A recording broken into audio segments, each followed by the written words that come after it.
কেমন হবে কিয়ামতের আগের শেষ রমজান, কি ঘটবে সেদিন? সেই রমজানের মধ্যে আকাশ থেকে শোনা যাবে একটি বিকট শব্দ, কিন্তু সেটা কিসের শব্দ হবে? পৃথিবীতে ওই রমজান মাসটি আসার পরে পৃথিবী চলে যাবে ধ্বংসের মুখে। হ্যাঁ ঠিক, সেই রমজানের পরেই আসবে কিয়ামত। তবে সেই রমজানের আলামত কি? কবেই বা আসতে পারে উক্ত রমজান মাসটি? গবেষকরা কিভাবে নিশ্চিত হবে যে এটাই শেষ রমজান? প্রিয় দর্শক, আপনি একজন মুসলিম হলে ভিডিওটাকে কখনোই এড়িয়ে যাবেন না এবং ছড়িয়ে দিবেন সকল মুসলিম ভাই ও বোনদের মধ্যে।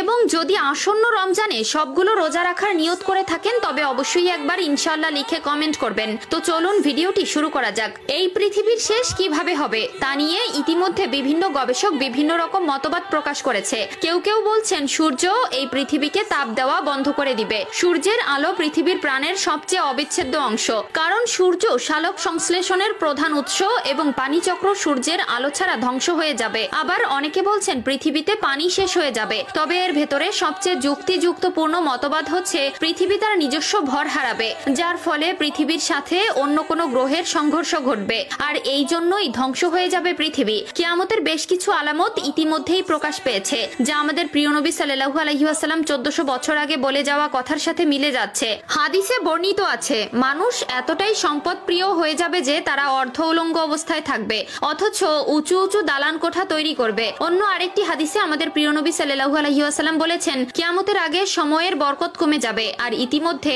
এই সকল আলামত প্রকাশ পেতে শুরু করেছে। প্রিয় দর্শক, চলুন জেনে আসি কিয়ামতের আগে শেষ রমজান কেমন হবে, আর এটাই যে শেষ রমজান তা কিভাবে গবেষকরা বুঝতে পারবে। কিয়ামতের আগের রমজানে এক বিশেষ নিদর্শন দেখা যাবে। আকাশে বিকট জোরে শব্দ হবে, যাতে করে 100 জনের ভেতর 70 জন মানুষ বধির হয়ে যাবে, অর্থাৎ তারা আর কানে শুনতে পাবে না। নুহাইবুন হাম্মাদ তার কিতাবুল ফিতানের একটি হাদিসে বলেছেন, একবার নবী করিম সাল্লাল্লাহু আলাইহি ওয়াসাল্লাম বলেছেন, কিয়ামতের আগে যে রমজান আসবে তখন সেই রমজানের ভেতরে যে কোনো একদিন তারা বিকট জোরে শব্দ শুনতে পাবে। এই আওয়াজ এতটাই রহস্যময় এবং ভয়ঙ্কর হবে যে মানুষ এবং অন্যান্য প্রাণীরা ভয়ে আর এক সপ্তাহের বেশি ঘর থেকে বের হবে না, এবং পৃথিবীর সকল গবেষকরা এই আওয়াজের উৎস খোঁজার চেষ্টা করবে, কিন্তু তারা সেই আওয়াজের কোনো প্রকার কোনো উৎস খুঁজে পাবে না। সেই রমজানের পর থেকেই মানুষ তাদের খাদ্য চাহিদা পূরণ করার জন্য আগামী 1 বছরের খাবার জমা করে রাখবে, কারণ সেই বিকট আওয়াজের পরে পৃথিবীতে আর কোনো রকম কোনো ফসল হবে না, মানুষ অনাহারে থাকবে ও ব্যাপক দুর্ভিক্ষ দেখা যাবে।